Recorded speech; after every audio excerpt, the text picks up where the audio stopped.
시청자 여러분 안녕하십니까? 1월 27일 금요일 굿모닝 YTN 1부 시작합니다. 먼저 주요 뉴스부터 전해드립니다. 강력한 한파 속에 난방비 급등으로 취약계층 부담이 커지자 정부가 에너지 비용 지원을 한시적으로 지금보다 2배 늘리기로 했습니다. 하지만 2분기에 추가 요금 인상이 불가피한 상황이어서 가게와 자영업자 등의 부담은 더 커질 전망입니다. 정부와 학교와 어린이집 등 교육시설 반경 500m 안에 고위험 성범죄자가 살 수 없도록 하는 한국형 제시카법 도입을 추진하기로 했습니다.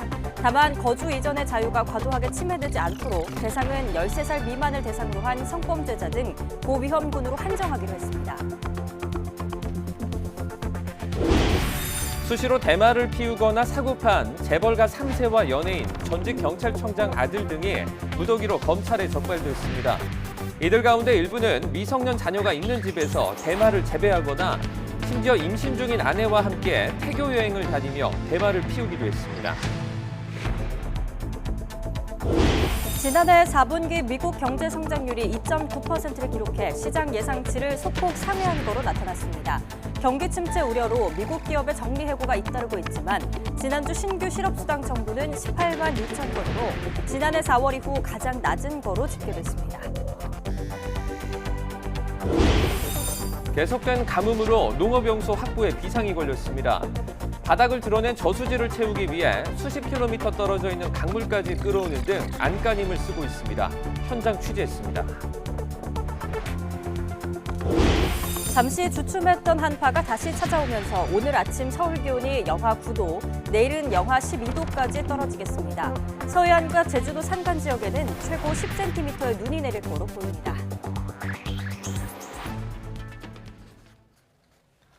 첫 소식입니다. 난방비 확인하고 놀란 분들 있으시죠?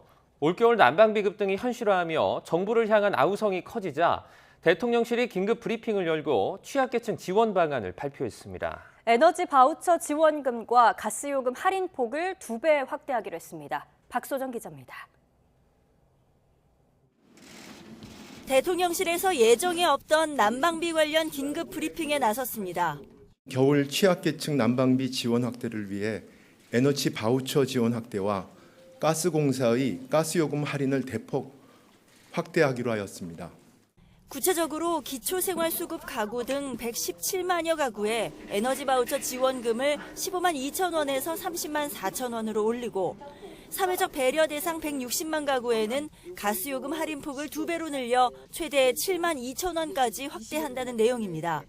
기간은 올 겨울에 하나는데 바우처는 오는 4월까지, 가스요금 할인은 3월까지입니다. 대통령실은 난방비 급등 원인을 국내 정치와 해외 시장 동향에서 찾았습니다. 지난 몇 년 동안 인상 요인이 있었음에도 요금 인상을 억제하였고 또한 21년 하반기부터 국제 천연가스 가격이 21년 1분기 대비 최대 10배 이상 급등한 데 기인하고 있습니다. 국민 부담을 최소화하는 데 방점을 찍겠다면서도 가격 현실화가 불가피하다고 설명했습니다. 산업부에서 난방비 대책 보도자료를 내자마자 진행된 브리핑. 그것도 주무부처가 아닌 대통령실이 발표한 건 난방비 폭등으로 아우성이 커지자 급하게 수습에 나선 것으로 해석됩니다. 대통령실 관계자는 YTN에 민심을 이길 수는 없지 않느냐며 가스요금 할인은 결국에는 국민 전체가 나눠서 부담하게 된다고 설명했습니다. 추가 요금 인상 가능성은 열어놓은 채 취약계층만을 위한 지원 대책을 발표하면서 가스비의 논란 민심을 다독일 수 있을지는 미지수입니다. YTN 박소정입니다. 급격하게 오른 난방비가 문제가 되고 있지만 가스공사의 미수금을 해소하려면 올해 난방비는 지난해 오른 것의 2배 정도는 더 올려야 하는 상황입니다. 지난해 국제 천연가스 가격이 최고 11배 이상 오르는 사이 도시가스 요금을 묶어뒀던 것이 큰 부담으로 다가오고 있습니다. 보도에 박홍구 기자입니다. 국내외적으로 탄소 중립이 강조되면서 국제 LNG 가격은 우크라이나 전쟁 전부터 오르기 시작했습니다. 2021년 3월 100만 BTU당 6.1달러에서 12월에는 27.2달러까지 올랐습니다. 이어 지난해 초 우크라이나 전쟁이 발발한 뒤 9월엔 69달러를 넘었습니다. LNG 가격이 1년 반 만에 11배 넘게 올랐지만 국내 도시가스 요금은 지난 2020년 8월 이후 1년 8개월간 동결되다 지난해 4월부터 10월 사이 38% 인상에 그쳤습니다. LNG 도입 가격과 판매 가격의 격차는 고스란히 가스공사의 미수금으로 쌓였습니다. 현재까지 10조 원, 이 미수금은 소비자들이 가스공사에 갚아야 하는 빚인 셈입니다. 적자를 끌어안고 한전처럼 그래 우리 채권 발행해서 계속 부채 누적할게 이게 안 돼요. 미래의 소비자들이 그 미수금을 갚아줘야 돼요. 이게 법으로 정해져 있는 겁니다. 가스공사는 20년 이상 장기 계약 물량을 80%, 단기 물량을 20%로 조절해 국제 LNG 가격 변동에 대응해 왔습니다. 하지만 장기 물량도 환율과 유가에 연동되고 특히 지난해에는 4분기 들어 단기 물량이 확대됐던 게 미수금 증가의 원인이 됐습니다. 정부는 가스공사의 미수금을 오는 2026년까지 해소할 계획입니다. 그러기 위해선 올해만 도시가스 요금을 메가줄당 10.4원 올려야 합니다. 지난해 인상액의 2배 수준입니다. 더구나 올해 1분기엔 가스 요금을 동결하기로 한 만큼 2분기 이후 큰 폭의 인상이 불가피합니다. 우크라이나 전쟁이 끝나더라도 국제 LNG 가격 상승세는 계속될 전망입니다. 이제 중국이 코로나19로부터의 경제 봉쇄를 해제를 해서 중국에서 천연가스 수요가 폭발할 걸로 예측이 되고 있고 25년까지는 러시아 우크라이나 전쟁이 끝난다 하더라도 천연가스 가격이 안정화되기는 굉장히 어렵습니다. 지난 2년간 우리나라가 주택용 가스 요금을 38% 올리는 사이 영국은 264%, 독일은 358%를 올린 것으로 조사됐습니다. 전문가들은 가스는 물론 전기요금까지 인상을 더는 미룰 수 없게 된 지금 상황이 에너지 가격을 현실화하고 에너지 전략에 대한 인식을 새롭게 하는 계기가 돼야 한다고 지적하고 있습니다. YTN 박홍구입니다. 정부는 2분기 가스요금 인상안은 가스공사의 재무 상태와 국내외 경제 상황 등을 고려해 오는 3월에 결정할 계획이라고 밝혔습니다. 박일준 산업통상자원부 2차관은 기자들과 만나 가스공사의 미수금을 차기 정부가 출범하기 전인 2026년까지 해결을 하려면 가스요금을 올려야 한다며 이같이 말했습니다. 박 차관은 이어 실질적으로 가스요금이 1년 전과 비교해서 1.5배 올랐는데 지난해 12월 가스 사용량은 11월보다 2배 늘었다며 난방비 급등의 이유를 설명했습니다. 오늘은 잠시 주춤하던 북극 한파가 다시 시작되겠고 서해안과 제주도에는 눈이 오겠습니다. 기상청은 북쪽 상공으로 다시 북극 한기가 유입되면서 오늘 서울 아침 기온은 영하 9도, 내일은 영하 12도까지 떨어지겠다고 밝혔습니다. 지형적인 영향을 받는 서해안과 제주도 산간에는 최고 10cm의 눈이 예상됩니다. 이번 한파는 일요일 낮부터 누그러들겠고 다음 주에는 예년 수준의 겨울 추위가 예상됩니다. 한동훈 법무부 장관이 대통령 업무보고에서 고위험 성범죄자의 주거지를 제한하는 이른바 한국형 제시카법 도입을 올해 핵심 과제로 언급했습니다. 그동안 강한 의지를 보였던 이민청 설립도 올 상반기에 추진될 수 있도록 하겠다고 밝혔습니다. 김다연 기자입니다. 한동훈 법무부 장관이 윤석열 대통령에게 보고한 올해 핵심 과제는 크게 5가지입니다. 업무 보고에선 한국형 제시카법이 구체적 윤곽을 드러냈습니다. 법무부는 고위험 성범죄자의 경우 출소 이후 학교나 어린이집, 유치원으로부터 500m 이내에는 살지 못하도록 하는 방안을 추진하기로 했습니다. 다만 거주 이전의 자유와 인구 밀집도를 고려해 대상은 13살 미만을 대상으로 한 성범죄자 등 고위험군으로 한정하고 구체적 범위는 법원에서 결정하도록 내용을 다듬은 뒤 오는 5월까지는 국회에 법안을 제출할 계획입니다. 지난해 고위험 성범죄자의 잇따른 출소를 앞두고 내 옆집에 내 아이가 다니는 초등학교 근처에 시한폭탄이 살고 있다는 불안감, 지역 주민분들의 마음에 저희는 충분히 공감했습니다. 법무부는 또 마약 청정국 지위 회복을 추진 과제로 삼았습니다. 3월 안에는 서울과 인천, 부산, 광주 등 전국 4대 권역을 중심으로 마약범죄 특별수사와 다크웹 전담 수사팀이 출범할 전망입니다. 법무부는 마약 제조와 유통 범죄에 대한 검찰의 직접 수사가 가능해지면서 성과가 나타나고 있다고 설명했습니다. 보고엔 전화 금융 사기나 디지털 성범죄 같은 민생 침해 범죄에 대한 대응 방안도 담겼습니다.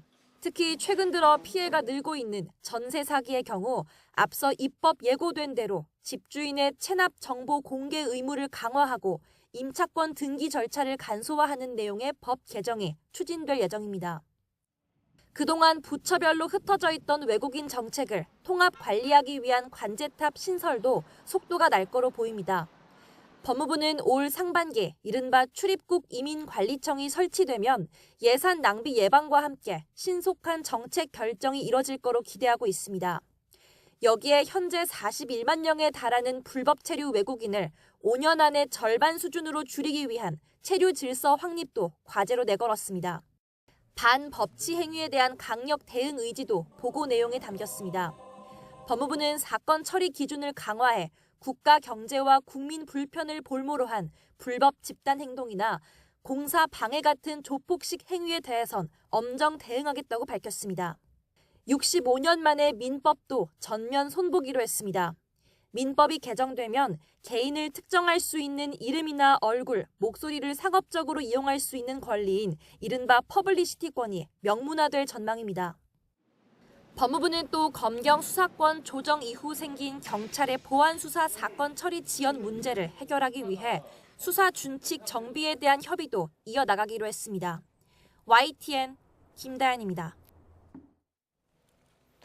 여성가족부가 폭력을 쓰지 않더라도 동의 없는 성관계를 했다면 성폭행으로 간주해 처벌하도록 법 개정을 추진한다고 발표했다가 논란이 일었습니다. 정치권은 물론 정부 내부에서도 이딴 반발이 나오자 9시간 만에 그런 계획이 없다고 기존의 입장을 철회했습니다. 김평정 기자입니다. 양성평등기본법에 따라 정부는 5년 단위로 양성평등 기본 계획을 수립해야 합니다. 여성가족부는 올해부터 오는 2027년까지 추진할 3차 양성평등 기본 계획을 발표하며 형법상 강간죄의 구성 요건을 폭행 협박에서 동의 여부로 개정하는 것을 검토하겠다고 밝혔습니다. 폭행과 협박이 없어도 동의 없는 성관계라면 성폭행으로 처벌할 수 있게 한다는 것입니다. 여가부는 법 개정 과정에 법무부와 협력하겠다고 설명했는데 정작 법무부는 브리핑 당시 이와 관련한 언급을 하지 않았습니다. 정부 차원의 법 개정안은 언제 제출될 예정인지 답변 부탁드립니다. 네, 법무부 담당 과장이 설명하도록 하겠습니다. 정정하겠습니다. 여성정치국장이 설명하도록 하겠습니다. 강간 구성 요건에서 폭행 협박 그리고 동의 여부로 개정한 것. 브리핑 이후 법무부는 별도 입장 발표를 통해 이른바 비동의 간음죄 신설 논의는 성폭력 범죄 처벌법 체계 전체에 대한 충분한 논의를 거쳐야 한다며 여가부의 반대 취지에 신중 검토 의견을 제시했다고 밝혔습니다. 반발은 정치권으로도 확산해 권성동 국민의힘 의원은 페이스북에 이 법이 도입되면 상대방의 의사에 따라 무고당할 가능성이 있다며 논란을 자초한 여가부는 폐지의 명분을 스스로 증명했다고 썼습니다. 논란이 커지자 여가부는 브리핑 9시간 만에 비동의 간음죄 개정 계획이 없다고 입장을 뒤집었습니다. 그러면서 해당 과제는 지난 2015년 1차 양성평등 기본계획부터 논의되어 온 것으로 이번 정부에서 새롭게 검토되거나 추진되는 과제가 아니라고 해명했습니다.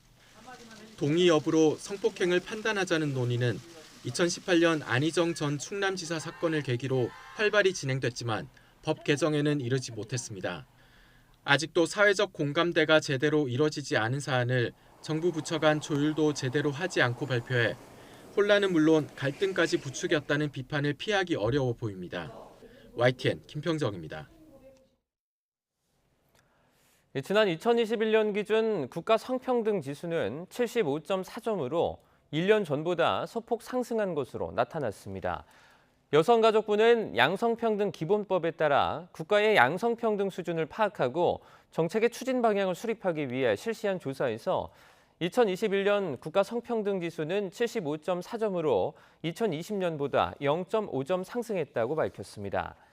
지역 성평등 지수 상위 지역은 서울, 부산, 대전, 세종, 제주고 하위 지역은 충남, 전북, 전남, 경북으로 나타났습니다.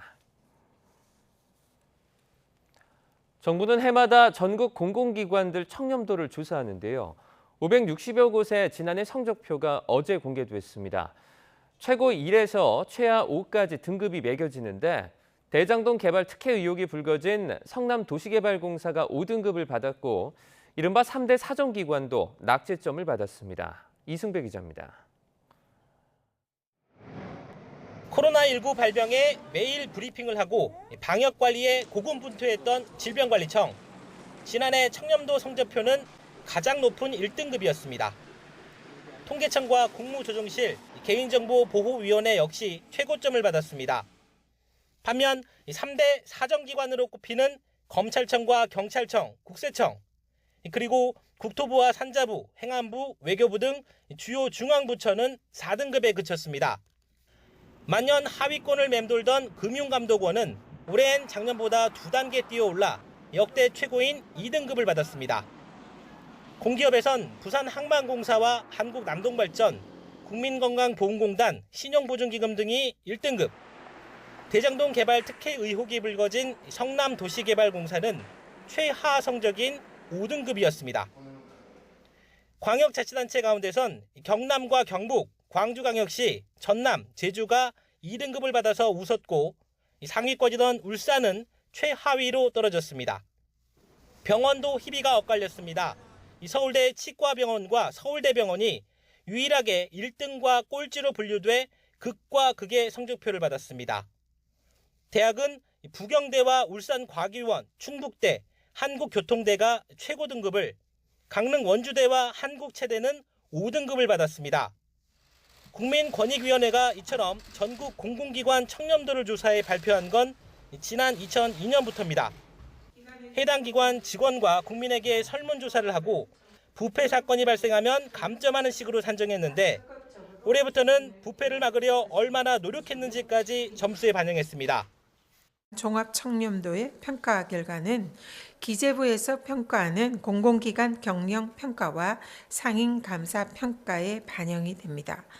기관별의 청렴 수준을 시각적으로 쉽게 알 수 있도록 국민권익위에서 운영하는 청렴 포털에 청렴 지도를 게시할 예정입니다. 무엇보다 성적표를 받으면 자기 홈페이지에 한 달 넘게 걸어놓도록 법으로 못을 박아놨기 때문에 결과가 안 좋다고 숨기거나 무시할 수도 없습니다. 공공기관들이 매년 이맘때면 권익위 발표에 촉각을 곤두세우는 이유입니다. YTN 이승배입니다. 윤석열 대통령의 40년 지기로 알려진 석동현 민주평화통일자문회의 사무처장이 94억 9천여만 원의 재산을 보유했다고 신고했습니다. 본인과 배우자, 차녀 예금이 54억여 원으로 가장 큰 비중을 차지했으며 자신이 보유한 대치동 아파트와 신천동 아파트 전세권, 배우자가 보유한 방이동 오피스텔 등이 포함됐습니다. 이충상 국가인권위원회 상임위원은 서울 반포동 아파트와 개포동 아파트 전세권을 포함해 83억 4,600여만 원을 적어냈고 최일학 부경대학교 대외부총장은 75억 5,800만 원을 신고했습니다. 정부 공직자윤리위원회는 오늘 이런 내용을 포함한 고위공직자 재산 등록 사항을 전자관부에 게재했습니다. 수시로 대마를 피우거나 판매한 재벌가 3세와 유학생, 연예인 등이 무더기로 검찰에 적발됐습니다. 이들 가운데 일부는 미성년 자녀가 있는 집에서 대마를 재배하거나 심지어 임신 중인 아내와 함께 태교 여행을 다니며 대마를 피우기도 했습니다. 임성호 기자입니다. 제주도의 한 감귤밭에 검찰 수사관들이 들이닥칩니다. 성인 가슴팍까지 올 정도로 큰 대마나무가 감귤나무 사이 곳곳에서 자라고 있습니다. 3인조 그룹 멤버인 미국 국적가수 안모 씨가 키우던 대마입니다. 안 씨는 미성년 자녀가 함께 지내는 집안에서 버젓이 대마를 피우고 아예 재배 장비까지 갖춰놨습니다. 주차장에 세워진 차량에 한 남성이 탔다가 내립니다. 남양유업 창업주 손자인 홍모 씨로 차 안에서 대마를 거래하고 나오는 모습이 CCTV에 고스란히 잡혔습니다. 이렇게 대마를 흡연하거나 유통한 재벌가 3세들과 유학생, 연예인 등 20명이 검찰에 적발됐습니다. 이들 중엔 홍 씨로부터 대마를 사들인 범효성가 3세 조모 씨와 금융지주사 일가 임모 씨, 또 전직 경찰청장의 아들 등도 있었습니다. 특히 한 중견 건설업체 회장 아들은 임신 중인 아내와 함께 해외로 태교 여행을 갔다가 현지에서 대마를 피운 사실이 드러나기도 했습니다. 검찰은 앞서 지난해 경찰이 송치한 대마 알선책 김모 씨에 대한 보안 수사에 나서 메시지와 송금 명세, 우편물 등을 추적한 끝에 김 씨의 알선으로 대마를 유통하거나 흡연한 이들을 줄줄이 적발했습니다. 검찰 조사 결과 이들 대부분은 해외 유학 시절 대마를 접한 뒤 귀국 후에도 끊지 못하고 상습적으로 흡연해온 것으로 파악됐습니다. 일부 재벌, 중견기업 2, 3세, 전 고위공직자 자녀, 사업가, 유학생, 연예계 종사자 등 사이에 자신들만의 공급선을 두고 은밀히 대마를 유통, 흡연해온 범행의 전모를 밝혀 구속수사 등으로 엄단하였습니다. 검찰은 이들 가운데 홍 씨 등 17명을 기소하고 해외로 도주한 한일합섬 창업주의 손자 김모 씨 등 3명은 지명수배했습니다. YTN 임성호입니다.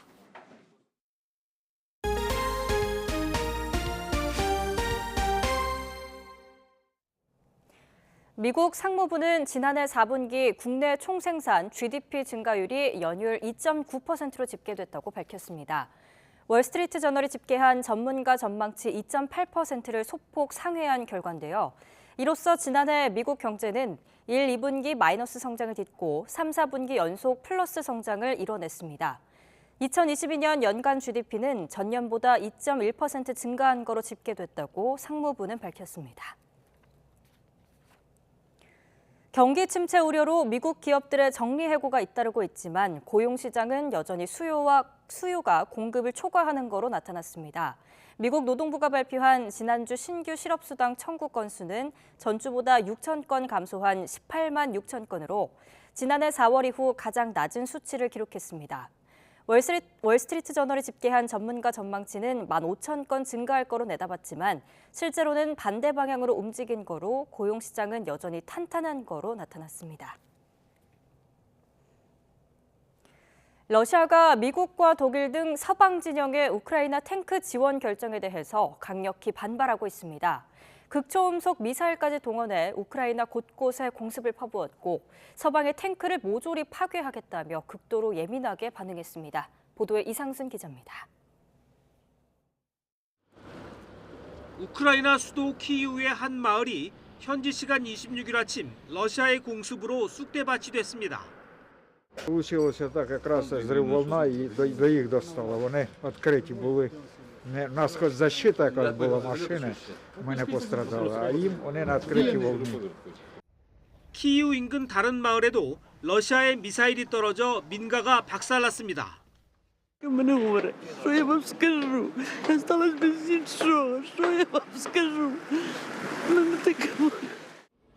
같은 시각 공습 경보가 울려 퍼진 키이우 도심은 출근길 시민들이 지하철역에 긴급 대피했습니다. 남부 항구 도시 오데사와 자포리자의 에너지 기반 시설도 공격을 받아 인명 피해가 발생하고 키이우 등의 비상정전 사태가 속출했습니다. 러시아군의 미사일 중엔 KH-47 킨잘 극초음속 미사일까지 포함된 것으로 전해졌습니다. 미국과 독일이 우크라이나의 주력 탱크 지원을 결정한 이튿날 보란듯 화력을 과시한 겁니다. 러시아 국영 TV도 선전전에 나섰습니다. 사거리가 짧은 독일의 레오파르트2는 이빨 없는 고양이라면서 러시아 전차 T-90에 접근하기도 전에 절반 이상 격파될 것이라고 주장했습니다. 또 미국의 M1 에이브럼스에 대해선 과거 전투에서 드러난 취약 부분을 강조하기도 했습니다. 주저하던 서방 진영이 우크라이나에 보낼 공격용 탱크는 약 80여 대. 하지만 젤렌스키 우크라이나 대통령은 탱크는 물론 미사일과 전투기 등 더 많은 공격용 무기를 더 빨리 지원해달라고 호소하고 있습니다. YTN 이상순입니다.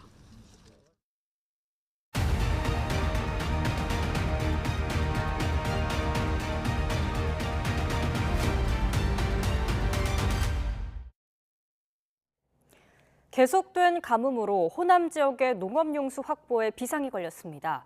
바닥을 드러낸 저수지를 채우기 위해서 수십 킬로미터 떨어져 있는 강물까지 끌어오고 있는데요. 오선열 기자가 현장을 다녀왔습니다. 축구장 180개 면적 농경지에 용수를 공급하는 전남 영광 옥실 저수지입니다. 저수지 관로를 통해 폭포수처럼 물이 콸콸 쏟아집니다. 지난해부터 물 부족에 시달린 농민은 안도의 한숨을 내쉽니다. 농사를 포기할 정도로 지금 상태였었거든요. 그래서 참 어떻게 됐든 영상문에 오게 돼서 올해 금년에는 풍년 농사를 지지 않냐. 전남 영광은 근처에 강이 없어 농업용수 확보도 쉽지 않은 상황. 농어촌 공사는 관수로를 이용해 영산강 물을 끌어오는 방법을 동원했습니다. 길이만 36km로 양수장 4곳을 거쳐 공급됩니다. 전남 무안에서 이곳까지 관로를 설치해 영산강 물을 끌어올린 결과 이곳 저수율은 0%에서 15%까지 올랐습니다. 4단계에 걸쳐 끌어온 물은 하루 최대 5만 톤에 달합니다. 이 물 채우기가 완료되면 매년 물 부족으로 어려움을 겪고 있는 이곳 염산면 일대 140헥타 농경지에 안정적인 용수 공급이 가능해질 것으로 기대합니다. 가뭄으로 힘든 시간을 보낸 농민들은 올해는 풍년을 맞이하길 바라고 있습니다. YTN 오순열입니다. 안전보건관리를 소홀히 한 사업주나 경영 책임자를 처벌하는 중대재해처벌법이 시행된 지 오늘로 꼭 1년이 됐지만 근로자 사망 사고는 좀처럼 줄지 않고 있는데요. 법 적용에 대한 해석이 명확하지 않다 보니 현장에서의 혼란도 계속되고 있습니다. 정부는 올 상반기 안에 개선 방안을 내놓기로 했습니다. 최명신 기자입니다. 지난해 1월 27일 중대재해처벌법이 시행된 이후 산업재해로 목숨을 잃은 근로자는 600여 명으로 예년과 크게 다르지 않습니다. 노동당국은 지난 1년 동안 기업들이 안전에 대한 투자보다는 처벌 회피에 더 치중했다고 지적합니다. 경영 책임자의 처벌을 피하기 위한 여러 가지 법률 컨설팅 수요가 대폭 늘어났고 또 의무위항을 입증하기 위한 광범위한 서류 작업에 치중하고 있는 것도 현실입니다. 모호한 법 규정은 여전히 논란의 핵심입니다. 경영 책임자와 안전관리 책임자와의 권한과 책임 범위 등을 놓고 법 해석이 명확하지 않다 보니 혼란이 계속되고 있습니다. 실제로 법 적용 대상 사건 229건 가운데 검찰이 기소한 사건은 11건에 그쳤고 기소까지는 평균 8개월 정도가 걸렸습니다. 한 건의 사고를 수사하는데 근로금속관에 들어야 되는 품은 곱하기 2, 곱하기 3이 아니라 그보다 상당히 많은 로드가 걸릴 수 있는 부분이 있다는 거예요. 중대재해법을 바라보는 노사 간의 시선은 극명하게 갈립니다. 경영계는 처벌보다는 예방에 초점을 맞춘 법안 보완을 주장하는 데 반해 노동계는 엄정한 법 집행을 요구하고 있습니다. 이 법이 큰 사회적인 쟁점이 된 부분들은 저희는 이제 법률에 흥결이 좀 있다라고 봅니다. 그 사업장에서는 지금 개선이나 그 사업장이 어떤 부분들이 되는지도 오히려 지금 후퇴하는 사업장까지 지금 나타나고 있는 게 현실인 것 같습니다. 전문가들은 노사정 모두에게 책임이 있다고 지적합니다. 경영계에는 적극적인 안전관리 체계 구축을, 노동계에는 현실적인 대안 고민을, 행정당국엔 철저한 사전관리 감독을 주문합니다. 사망사고를 줄이려면 감독관이 현장을 돌면서 감독을 해야 합니다. 계속 사람만 붙들어놓고 조사하는 것 가지고는 사망사고를 실질적으로 줄일 수 없다. 내년부터 52 미만 영세 사업장이 법 적용 대상에 추가되는 만큼 이 문제도 풀어야 할 과제입니다. 52 미만 사업장은 전체 사업장의 90%가량을 차지하는 데다 산업재해의 80%가 집중돼 있지만 예방 체계를 만들 능력이 부족한 게 현실입니다. 이에 정부는 법 개선 논의를 위한 TF를 발족하고 올 상반기 안에 개선 방안을 내놓기로 했습니다. 획일적인 처벌과 규제 대신 노사 스스로 자율 역량을 키우는 방안이 유력시됩니다. 하지만 이럴 경우 경영계의 손을 들어준 모양새여서 가뜩이나 노동개혁 이슈로 정부와 대립각을 세우고 있는 노동계의 반발은 불가피할 전망입니다. YTN 최명신입니다. 중대재해처벌법 시행 1년을 앞두고 산업재해 피해자 유가족들과 시민단체가 모여서 정부가 중대재해처벌법을 무력화하려는 시도를 멈춰야 한다고 주장했습니다. 시민단체 생명안전 시민넷 등은 기자회견을 열고 지난 1년 동안 중대재해처벌법은 사고를 예방하거나 책임자를 처벌하는 데서 제대로 된 성과를 내지 못했는데도 정부는 오히려 중대재해처벌을 완화하려는 작업을 서두르고 있다며 비판했습니다. 앞서 민주노총 등도 용산 대통령실 앞에서 기자회견을 열고 윤석열 정부가 엄정한 법 집행 대신 중대재해처벌 무력화 공세를 펼치고 있다며 비판했습니다.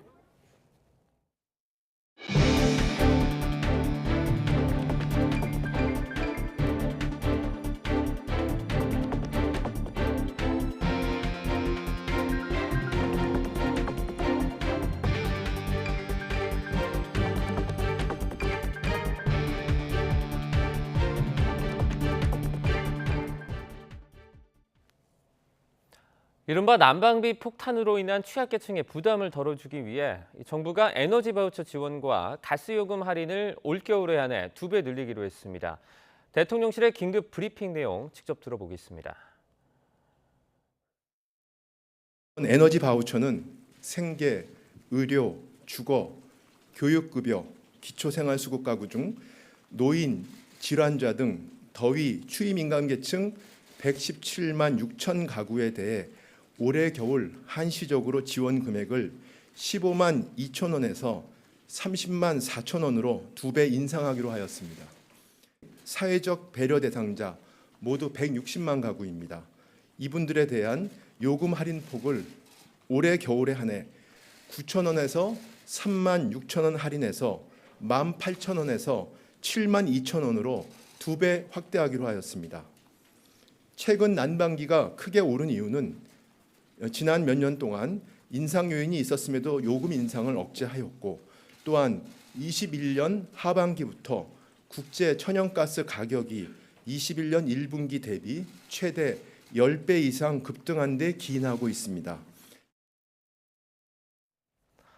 국민의힘 주호영 원내대표는 이른바 난방비 폭등과 관련해 문재인 정권의 에너지 포퓰리즘 폭탄을 현 정부가 뒤집어쓰고 있는 셈이라고 주장했습니다. 주 원내대표는 비상대책위원회의에서 민주당이 난방비 폭등을 두고 정부를 비난하는 건 눈 가리고 아웅, 무책임과 뻔뻔함에 극치라며 이같이 말했습니다. 이어 난방비 부담으로 서민 민생이 어려워진 상황에서 정부가 손을 놓아서는 안 된다며 취약계층 에너지 바우처 단가를 최대 2배까지 증액할 수 있도록 정부에 만전을 기해달라고 요청했습니다.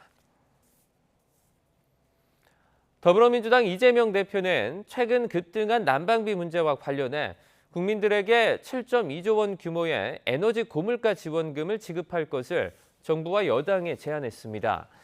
이 대표는 난방비 폭탄 민주당 지방정부의회 긴급대책회의를 열어 가급적 빠른 시일 내에 난방비 폭탄 고통을 줄이는 방안을 협의할 수 있길 바란다며 이같이 말했습니다. 이 대표는 현 정부가 예상되는 경제 상황에 대한 대책 마련을 충분히 못했을 뿐만 아니라 스스로의 책임이 아닌 남 탓을 하는 좋지 않은 상황에 처해 있다고 비판했습니다. 날벼락처럼 크게 오른 난방비는 혼자 사는 1인 가구에도 부담일 수밖에 없습니다. 작은 원룸 난방비도 2배나 올랐다고 하는데 온라인에서는 난방비를 조금이라도 아끼기 위한 다양한 방법이 공유되고 있습니다. 안동준 기자입니다. 20제곱미터가 안 되는 작은 원룸에 거주하는 1인 가구 김상현 씨. 최근 관리비 청구서를 받고 깜짝 놀랐습니다. 김 씨가 한 달 동안 사용한 도시가스 요금은 6만 1,000원. 한파에 난방을 조금 더 쓰긴 했지만 평소 3만 원대로 나오던 요금이 2배 가까이 늘었기 때문입니다. 한 달에 월세 격으로 한 35만 원 정도 내고 있는데 난방비만 6, 7만 원이 나와버리니까 원래 세워뒀던 지출 계획이 좀 무너지기도 하고. 김 씨는 평소 난방비를 줄이기 위해 집에서는 수면 양말을 신거나 옷을 겹쳐 입는 방식으로 체온을 유지했습니다. 또 잘 때는 보일러 온도를 낮추고 전기장판을 사용하는 등 여러 방법을 시도했지만 난방비 폭탄을 피해가지는 못했습니다.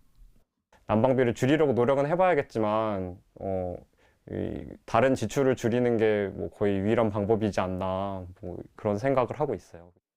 이처럼 난방비가 크게 오르자 온라인에서는 각종 절약 방법이 공유되고 있습니다. 창문에 단열재를 붙이고 커튼을 달아 외부에서 들어오는 냉기를 차단하는 건 이미 잘 알려진 방법입니다. 난방할 때 가습기를 켜는 방법도 있는데 실제로 수증기를 타고 열이 집안을 고루 돌아 실내 온도를 유지할 수 있습니다. 특히 지역 난방의 경우 외출 모드를 설정하는 것보다는 설정 온도를 낮추고 외출하는 게 난방비를 아끼는 데 도움이 될 수 있습니다. 전문가들은 사용량보다 난방비가 많이 나왔다면 난방 시설부터 점검하라고 조언합니다.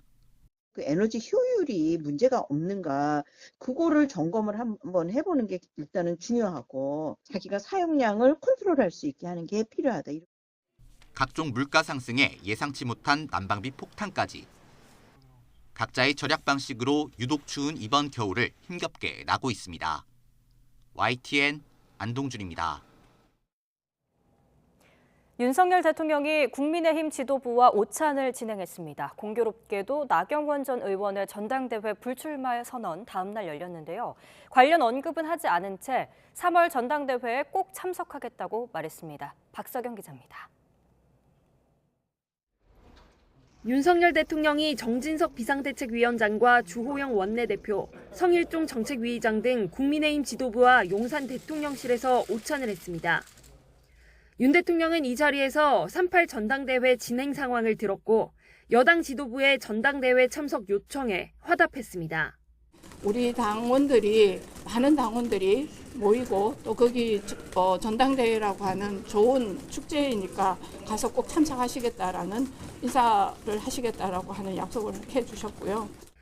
대통령실과 갈등을 빚은 나경원 전 의원이 당대표 선거 불출마를 공식 선언한 다음 날 이뤄진 자리. 나 전 의원이 언급될지도 주목됐지만 윤 대통령의 발언은 없던 것으로 전해졌습니다.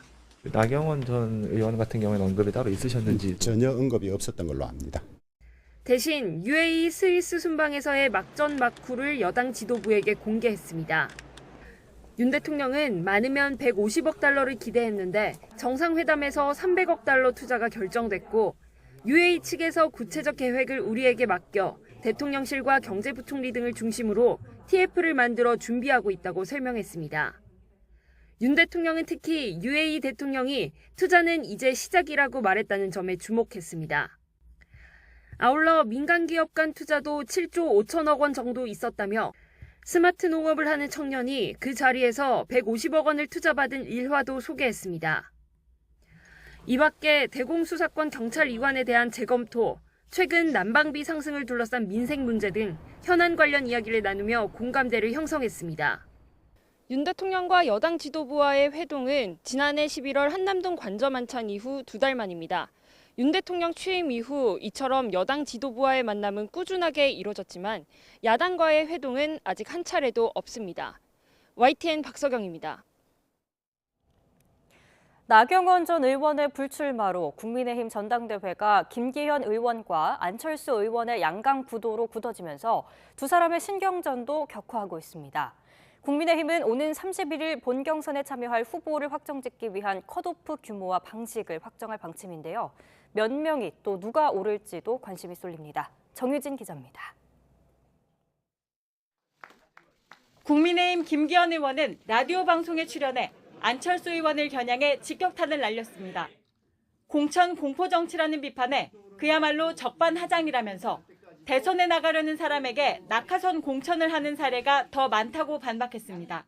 누가 공포정치를 하는지 모르겠습니다만 오히려 그런 두려움들이 더 많다고 저는 인식하고 있습니다. 안철수 의원도 자신을 당적을 자주 옮기는 철새 정치로 비판한 김 의원을 향해 자신만큼 열심히 싸운 사람이 있냐며 발끈했습니다. 서울시장 선거를 돕고 대선 때 윤석열 대통령과 단일화를 한 것도 잘못이냐고 역공에 나섰습니다. 제가 대통령과 함께 단일화를 해가지고 정권 교체를 한 것도 잘못이었다. 저는 그런 말씀인 것 같은데요. 그건 옳지 않은 그런 말씀이십니다. 날선 공방 와중에도 중도하차한 나경원 전 의원 지지층을 향한 구애는 계속됐습니다. 저하고 생각이 저는 다르지 않다. 그렇게 확신을 하고 있습니다.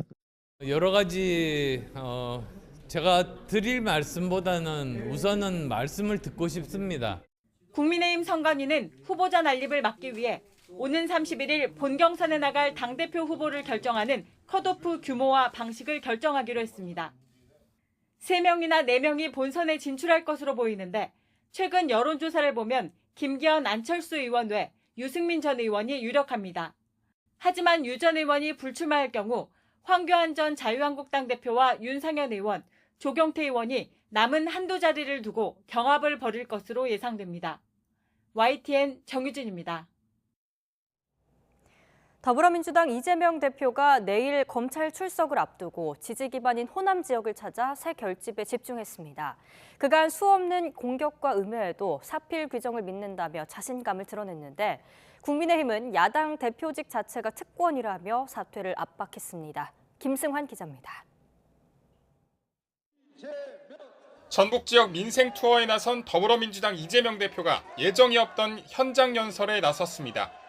이틀 앞으로 다가온 검찰 소환 조사를 겨냥해 숱한 공격과 음해에도 실체는 드러나게 돼 있다며 사필 규정을 강조했습니다. 안개가 걷히면 실상이 드러난다. 수없이 공격당하고 수없이 음해당하고 그랬지만 결국은 다 실체가 드러나서 이 자리에 왔습니다. 민주당 기반인 호남에서 축산 현장 방문 등 민생 행보를 이어가며 사법 리스크 정면 돌파 의지를 거듭 나타냈습니다. 아무리 힘으로 눌러도 결국은 제자리를 하고자 하는 이 자연현상 같은 사람들의 마음을 억제할 수는 없습니다. 하지만 연이은 검찰 출석으로 이 대표가 당 위기를 키우고 있다는 당내 비명계에 곱지 않은 시선도 여전합니다. 국민의 시각에서 볼 때 어떤 게 당당하고 떳떳한가 이렇게 나가야 된다고 생각하고 그러려면 정해진 당원대로 하는 것이 맞지 않느냐. 국민의힘은 이 대표가 검찰 소환 날짜를 마음대로 바꾸는 등 법치를 훼손하고 있다며 제1야당 대표라는 특권을 내려놓으라고 직격탄을 날렸습니다. 이재명 대표, 당장 제1야당 대표의 특권을 내려놓으십시오. 지금 대한민국의 어떤 형사 피의자가 검찰 출두 일자를 마음대로 정하고 이 대표 출석 이후에도 상당 기간 수사와 재판이 불가피해 민생 현안을 논의할 2월 임시국회에서도 여야 신경전은 더욱 가팔라질 수밖에 없을 것으로 보입니다. YTN 김승환입니다. 우리나라에도 본격적으로 도입이 추진되는 제시카법은 미국에서 시행 중인 아동 성범죄자 거주지 제한책입니다. 하지만 국내 현실을 따져보니 자칫 지방 거주민들의 불안을 더 키울 수 있다는 우려도 나옵니다. 온 사회를 분노케 한 아동 성범죄자들은 형기를 마친 뒤에도 지역 주민들을 불안하게 만듭니다.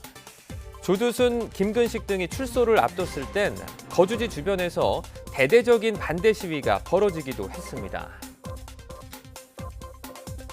우리 아이들을 지켜달라! 반복되는 갈등과 주민의 불안을 해결하기 위해 우리나라에도 한국형 제시카법이 본격적으로 추진됩니다. 제시카법은 출소한 고위험 성범죄자가 학교나 유치원 같은 미성년자 교육시설과 공원의 반경 300에서 600m 안에 살지 못하게 하는 법으로 2005년 미국 플로리다주에서 처음 시행됐습니다. 당시 벌어진 아동 성폭행 살인사건의 피해자 이름을 딴 이 법안은 현재 미국 50개 가운데 42개 주에서 시행되고 있습니다. 정부가 올해 상반기 중에 도입을 추진하는 한국형 제시카법은 국내 현실에 맞게 거주 제한 반경을 500m 상한으로 정한다는 방침입니다. 미국은 굉장히 땅덩어리가 넓죠. 우리나라는 좁고 도시 밀집형으로 되어 있고요. 그런 상황을 감안해야 되는 게 분명하기 때문에 500m를 넘어서는 정도까지 된다면 거주 이전의 자유 문제에서 잘못하다가는 선 밖에 갈 데가 없는 상황이 될 수도 있기 때문에 문제는 이럴 경우 인구가 밀집한 서울 등 수도권은 아동 성범죄자가 출소한 뒤 거주 가능한 지역이 사실상 없다는 점입니다. 한국형 제시카법이 자칫 서울보호법이 될 수 있다는 우려가 제기되는 배경인데 법안 추진 과정에서도 적잖은 진통이 불가피할 것으로 보입니다.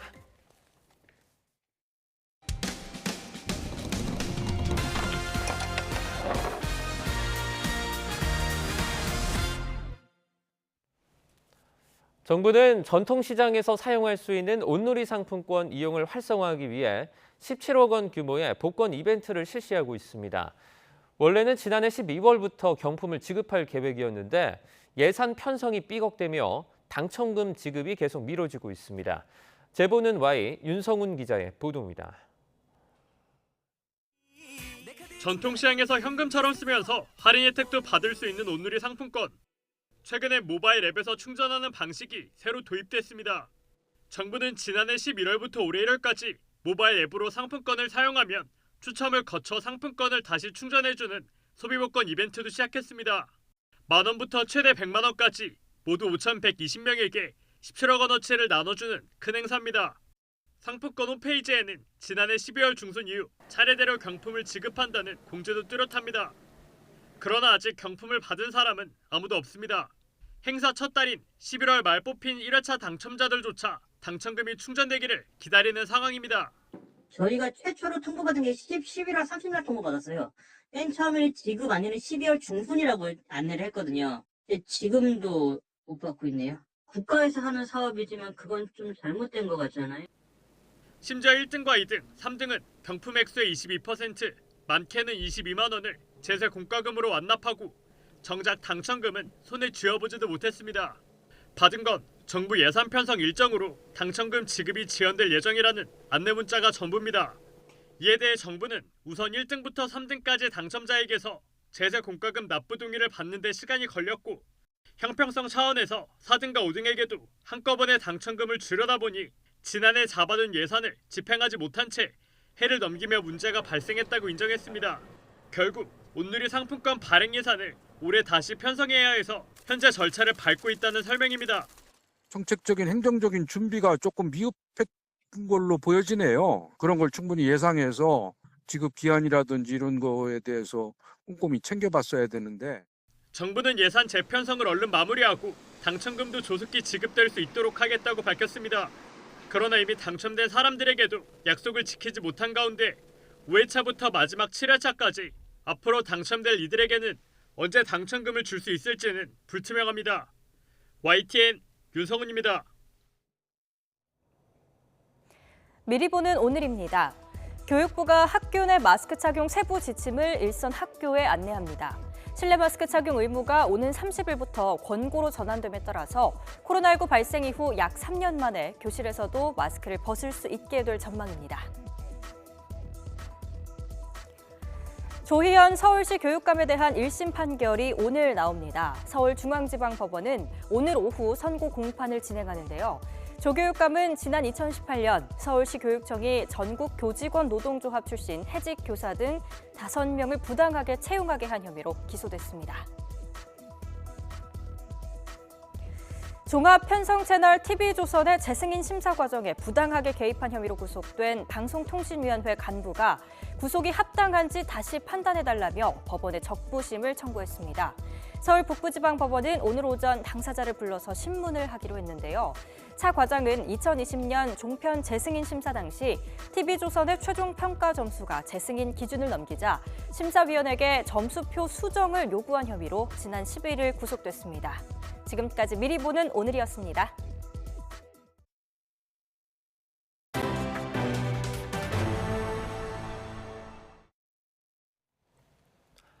한 대학 캠퍼스에서 정체를 알 수 없는 인공 동굴들이 발견됐다는 소식 지난해 전해드렸는데요. 그 역사적인 가치를 확인하기 위한 조사가 본격적으로 시작됐습니다. 김민성 기자입니다. 우박이 떨어지는 한겨울, 한 무리의 사람들이 제사상을 향해 절을 올립니다. 대학 캠퍼스에서 발견된 동굴을 조사하기 전 땅을 여는 의식, 이른바 개토제를 하는 겁니다. 파내려갈 곳이 동굴인 만큼 조사자들의 안전을 기원하는 행사가 우선 열렸습니다. 앞서 맨눈으로 발견된 6동굴에 이어 나머지 한 곳의 위치까지 최종 확인돼 총 7개 동굴이 발견됐습니다. 이들 모두 일제강점기에 무기고 등으로 쓰였을 거로 연구자들은 보고 있습니다. 7개의 동굴 중에서 지표 물리 탐사를 통해서 그 내부 진입이 가능한 3곳에 대해서 내부 굴삭 조사를 실시할 계획입니다. 연구진은 7개 동굴 가운데 6호 동굴을 특히 주목하고 있습니다. 입구부터 대부분 무너져 내려 접근이 쉽지 않지만 한국전쟁 당시 민간인 120명이 학살된 우리 민족의 비극이 고스란히 녹아있는 장소입니다. 유족회도 꾸러지지 않은 채 방치됐던 곳. 군산대는 과거사 정리를 위한 진실화해위원회와 협의 끝에 조사를 시작하기로 했습니다. 공산군이 우리 양민을 학살한 그런 기록이 있습니다. 그래서 그런 그 양민 학살과 관련해서도 저희가 좀 조사를 할 수 있어서 그런 부분도 아픈 역사지만 저희가 또 그런 데도 의미를 찾을 수가 있을 것 같습니다. 군산대는 3D 스캔 등 내부 조사 결과를 기록화하는 한편 임시 개폐 시설을 설치해 연구를 이어갈 예정입니다. YTN 김민성입니다. 어제나 2시쯤 전북 김제시의 신덕동에서 다리를 건너던 시내버스가 난간을 들이받았습니다. 이 사고로 버스 운전자 66살 A씨가 숨졌고 승객 2명도 경상을 입었습니다. 어제 오후 2시쯤 수도권 제1순환고속도로 사패산 터널을 지나던 11톤 화물차에서 불이 났습니다. 운전자가 차를 세우고 대피해 다친 사람은 없었지만 차량 일부가 불에 탔고 불을 끄는 과정에서 터널 안 3개 차로가 한때 통제됐습니다. 영하 53도라는 기록적 한파가 강타한 중국 동북부 지방에 설상가상으로 난방 대란까지 겹쳤습니다. 유럽으로 갈 러시아 천연가스를 헐값에 사들인 중국에서 왜 이런 일이 벌어지는 걸까요? 베이징에서 강정규 특파원이 보도합니다. 성에 낀 현관을 열자 냉동창고 같은 복도가 펼쳐집니다. 철제 난간에 물을 붓자마자 얼음 코팅이 되고 사비에 깬 달걀도 곧바로 하얗게 굳어버립니다. 영하 53도, 역대 최저 기온을 갈아치운 중국 최북단 모호 일대의 모습입니다. 免费啊，不收门票，就是一个小区的这个单元门铃，太有意思了。 기록적 한파가 강타한 중국 동북과 화북 지역, 설상가상으로 난방 대란까지 겪고 있습니다. 일부 주민들은 춘제 연휴 때 지역 난방업체를 찾아가 무릎을 꿇고 애원하기도 했습니다. 유럽으로 갈 러시아산 천연가스를 헐값에 사들이며 우크라이나 전쟁 특수를 본 중국, 연료가 모자라서가 아닙니다.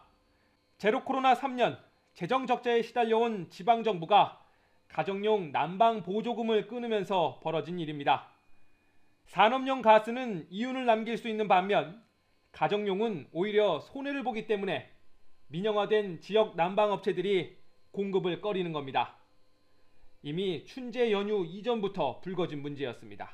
一些地方和企业对民生用能保供稳价的措施没有落实到位。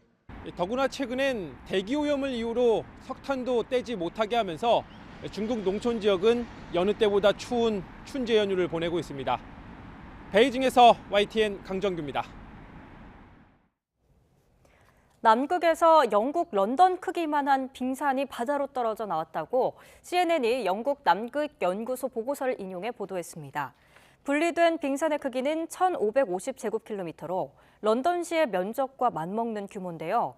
이 빙산이 분리된 곳은 남극 대륙 웨들해에 있는 브런트 빙붕으로 10년 전 이곳에서 균열이 발견된 뒤 2차례 큰 빙산이 분리됐습니다. 국내에 남아있는 가장 오래된 사찰 벽화인 국보 부석사 조사당 벽화의 내부 구조가 처음으로 확인됐습니다. 국립문화재연구원 문화재보존과학센터는 조사당 벽화를 보존 처리하는 과정에서 액자와 같은 형태의 목재 보호틀을 해체하고 벽화의 내부 구조를 처음 확인했다고 밝혔습니다. 초기 분석 결과 벽면은 나무로 된 구조재를 토대로 만들었고 국내에서 흔히 볼 수 있는 흙을 사용했는데 마등 식물성 보강재를 넣어 구조를 단단하게 한 거로 확인됐습니다. 어제는 눈이 내리며 한파의 기세가 다소 꺾였지만 오늘 낮부터 추위가 다시 강해집니다. 현재 서울 기온은 영하 7.5도로 어제보다 조금 높지만 한낮에는 영하 5도 선까지 오른 데 그치겠고요. 찬바람의 체감 온도는 더 낮겠습니다. 예년 기온을 7도나 밑돌겠는데요. 토요일인 내일 아침은 영하 12도까지 뚝 떨어지면서 매서운 한파가 기승을 부리겠습니다. 이번 추위는 일요일 낮부터 점차 누그러질 전망입니다. 밤사이 중부지방에 눈은 그쳤지만 여전히 호남 서해안과 제주도, 울릉도, 독도에는 비나 또 눈이 이어지고 있습니다. 오늘까지 호남 서부와 제주도에는 최고 7cm, 많은 곳에는 10cm가 넘는 큰 눈이 더 내리겠습니다. 그 밖에 내륙은 대체로 맑겠지만 추위 속에 빙판길과 또 도로 살얼음이 생기는 곳이 많겠습니다. 오늘부터 서해안과 제주도를 중심으로 초속 20m 안팎의 강한 바람이 불겠습니다. 또한 동해안 지역은 대기가 점점 더 메말라갈 전망입니다. 오늘 아침도 한파특보가 내려진 강원도 철원의 기온은 영하 14.7도까지 떨어지는 등 강추위가 이어지고 있습니다. 반면 광주와 대구는 영하 2.9도로 남부지방은 어제보다 5에서 10도가량 높게 출발하고 있습니다. 하지만 낮부터 찬바람이 강해지면서 서울 낮 기온 영하 5도, 대전 영하 2도, 광주는 영하 1도까지 오른 데 그치겠고 어제보다 1에서 5도가량 낮아 춥겠습니다. 주말인 내일은 강추위 속에 서쪽 지방에 또 한 차례 눈이 내릴 전망입니다. 날씨였습니다. 굿모닝 YTN 1부는 여기까지입니다. 잠시 후 2부가 이어집니다. 시청해주신 여러분 고맙습니다.